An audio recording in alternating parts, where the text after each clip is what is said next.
우남. 동창들과 여행을 다녀온 아내에게 아내가 없는 동안 귓속에 들어온 벌에게 엉망으로 쏘인 이야기를 해주었더니 크게 웃음을 터뜨렸다. 의사가 벌을 담아준 병도 보여주었다. 정말 아팠겠네. 그렇게 웃으면서 말하면 별로 위로 같지 않지. 그러나 아내인 선미의 웃음을 듣는 것만으로도 아직 부어있는 귀가 조금 나은 것만 같았다. 정말 괴롭고 곤란했는데 응급실이 피바다라 재촉할 입장이 아니었다고 말하자 선미가 아이고, 우리 곰돌이 남편. 하고 등을 쓸어주었다. 하여간 어떤 사태든 가볍게 만드는 재주가 있는 사람이었다. 우남이 몇 년 전 회사에서 명예퇴직을 권유당했을 때도 선미는 웃었다. 워낙 잘 웃는 사람이지만 그때는 조금 섭섭했던 기억이 난다. 아니, 내가 어이가 없어서 그래. 매출의 3분의 1을 끌어온 게 당신인데 당신한테 나가라 했다고? 회사가 제대로 돌아가지 않는 건 알고 있었지만. 어떡하겠어. 나까지 부장이 3명인데. 한 명은 모회사 사장 사이고 다른 한 명은 유명한 국회의원 아들이고. 여보, 두고 봐라. 그 회사 몇 년 안에 망한다. 선미가 웃으면서 했던 예언은 놀랍게도 정말 들어맞았다. 회사는 길게 버티지 못하고 문을 닫았다. 그렇다고 젊은 시절을 통째로 바친 회사가 망한 게 통쾌할 리 없고 우남이 당한 배신이 없었던 일이 되는 것도 아니지만 뭐랄까 사필귀정 같은 느낌은 분명 있었다. 두 사람은 손을 잡고 같이 장을 보고 팔짱을 끼고 영화관에 가고 봄에는 꽃놀이, 가을에는 단풍놀이를 열심히 다니고 사이클과 사교 댄스를 배우고 좋아하는 가수의 선상 디너쇼를 보고 건강검진 날을 맞추어 받고 불화와 불운에서 살아남는 가장 운 좋은 중년 부부로 보였다. 두 사람이 함께 다니면 잠깐 마주치는 이들도 참 보기 좋아요. 어쩜 서로 그렇게 잘 만났어요? 같은 말들을 했다. 우남도 선미도 2번째 결혼이었지만 그런 사실을 말해줄 필요는 느끼지 못했다. 그냥 서로만 아는 웃음을 지었을 뿐이다. 쓰기도 하고 달기도 한 웃음. 우남은 첫 아내를 32에 난소암으로 떠나보냈다. 난소암은 발견이 늦기 마련이라 하는 사이에 악화되어 버렸다. 아직도 그 시절을 생각하면 실감이 나지 않는다. 그런 일이 있었던가? 그게 나한테 벌어진 일이었던가? 싶게 어이가 없었다. 너무 빨랐다. 엊그제 같지만 벌써 10수년 전이다. 요즘 의학이면 어떻게 해볼 수도 있지 않았을까? 그렇게 속절없이 죽는 사람이 아직도 많은가? 가끔 신문의 건강 섹션 기사를 유심히 볼 때가 있지만 못 잊어서 그러는 건 아니다.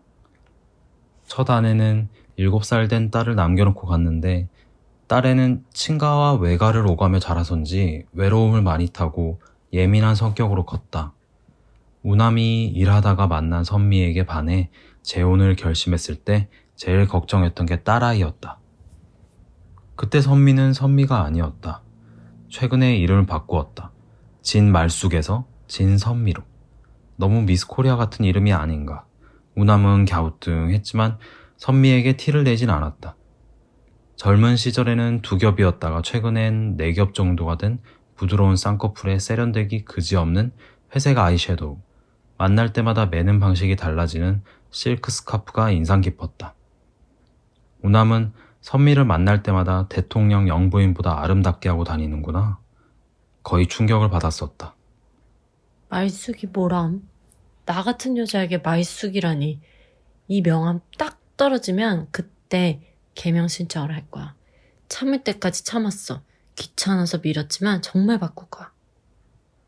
선미는 대단한 집안 딸로 태어나서 대단한 집안 아들에게 시집을 갔는데 처음에는 그럭저럭 굴러가는 결혼이었지만 아이가 생기지 않자 사태가 급변했다. 시어머니의 친구가 하는 산부인과에 갔는데 선미에게 문제가 있다는 걸로 결론이 났다. 가끔 선미는 다른 병원에 갔어도 같은 이야기를 들었을까? 요즘 의학이면 어떻게 해볼 수도 있지 않았을까? 궁금해한다. 하여간 그래서 그 시절 선미가 입양을 제안하자 남편 집안에서는 난리가 났다. 우리 집안이 어떤 집안인데 피도 안 섞인 애를 데려오느냐며 버럭 하더니 한 달 만에 시골에서 웬 아가씨가 왔다. 셋이 살면서 아이를 만들라고 했다. 몰래 만들면 된다고. 어디까지나 비즈니스로 생각하라고 했는데 그때 선미는 그러면 안 되었지만 자기도 모르게 마구 웃어버렸다고 한다. 우남은 그 이야기를 듣고 아내의 부적절한 웃음이 시작된 게 터져나온 게 그 순간이 아닐까 속으로 의심했다. 시원하게 웃고 그 길로 집을 나와서 친정에 들렀다가 이혼 수속은 변호사인 오빠에게 맡기고 선미는 미국으로 떠났다. 92년이었다. 미국에 가니 네일숍들이 인기였다. 무슨 손톱 정리를 남한테까지 시키나 싶었지만 직접 받아보니 마음에 쏙 들었고 미국에서 유행이면 곧 한국에 들어올 것 같았다. 이거다 싶어 돌아와서 네일숍을 차렸다. 한국 최초의 네일숍이 89년도에 생겼다는 걸 나중에 알았는데 그보다 3년 뒤니 아주 늦지는 않은 셈이었다. 첫 가게 내는 데는 친정에서 돈을 빌렸지만 지점이 늘자 금방 갚을 수 있었다. 거기서 그치지 않고 네일 레커와 소도구 수입 유통 사업을 해서 큰 돈을 벌었다. 국내 네일 업계가 과포화되기 전에 자본을 빼서 중국에 진출했다. 선미는 하하하하 웃으며 성공하는 타입의 여자였다. 이혼 안 했으면 어쩔 뻔했어. 난 태어나서 제일 잘한 게 이혼이야. 그런 선미에게 재혼을 설득하는 게 우남으로서는 인생 최고로 어려운 일이었다. 부족한 것 없는 여자를 다시 결혼이라는 테두리 안으로 끌어들이는 건 세상에서 가장 영리한 동물을 어설픈 덫으로 잡으려는 시도나 다름없었다. 아니, 우남 씨나 나나 액면가는 젊지만 나이 먹을 만큼 먹었잖아요. 지금 선택 잘못하면 십몇 년 안에 노인네 병수발해야 된다? 나중에 우남의 첫 아내가 어떻게 죽었는지 듣고 선미는 그 말을 후회했다. 병수발을 이미 한 번 한 남자에게 할 말은 아니었다. 사업은 가만둬도 잘 굴러가서 심심하기도 하고 우남이 보기 드물게 좋은 남자란 걸 눈썰미 있는 선미가 알아채기도 했기에 결국 재혼이 성사되었다. 우남의 딸은 한창 사춘기였지만 호탕하게 웃는 새엄마는 조금 의외였던지 우려보다 잘 받아들였다. 지금은 선미의 옷장을 가끔 기웃거릴 정도로 사이가 좋다. 있잖아, 우리 이제 빼도 박도 못하는 50대잖아? 선미가 얼마 전에 구입한 턴테이블에 레코드판을 얹으며 말했다. 턴테이블도 레코드판도 두 사람이 자주 갔으나 건물 리모델링으로 폐업한 재즈바에서 샀다. 그런데 일어서 봐. 선미가 우남을 일으키더니 발등위에 올라왔다. 처음은 아니다. 우남은 막 씻고 나와 아직 젖은 느낌이 나는 가볍고 하얀 선미의 발이 완벽하다고 생각했다. 특별히 발 때문에 결혼한 것은 아니지만 아름다운 부분을 매일 발견하는 건 즐거운 일이다.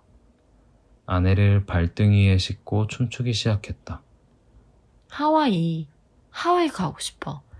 못 가봤어. 내년쯤 데려가줘. 그래, 가자. 내년 말고 다음 달에 가자. 안 바빠? 바빠도 거기도 못 갈 만큼 바쁠까? 영린이도 데리고 갈까? 걔가 우리랑 가려고 하겠어. 그치, 다 컸지. 다 큰 아가씨지. 대학을 다니는 딸아이가 늦게 들어와서 아내와 이런 시간을 자주 갖게 된 건 나쁘지 않다고 우남은 생각했다. 가끔 벌이 귓속에 들어오는 미치광이 같은 사건이 벌어지기도 하지만 인생이 오로지 나쁘지만은 않다고. 어릴 때 우리 아빠가 나 발등에 이렇게 얹고 춤췄었어.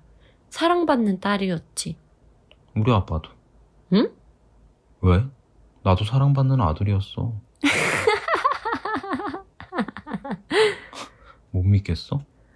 아니, 사랑받는 아들이었겠지만 발등에 올라갈 만큼 조그만 아이였다는 게 안 믿겨. 무르익은 중년의 두 사람은 각자 부모의 발등위에 올라가 춤추던 어린 시절을 떠올리고 상대방의 어린 시절을 상상했다. 애잔하면서도 기분이 좋아져서 선미의 발에 물기가 완전히 마를 때까지 계속 춤을 췄다. 우남이 선미의 눈가에 입을 맞추었다.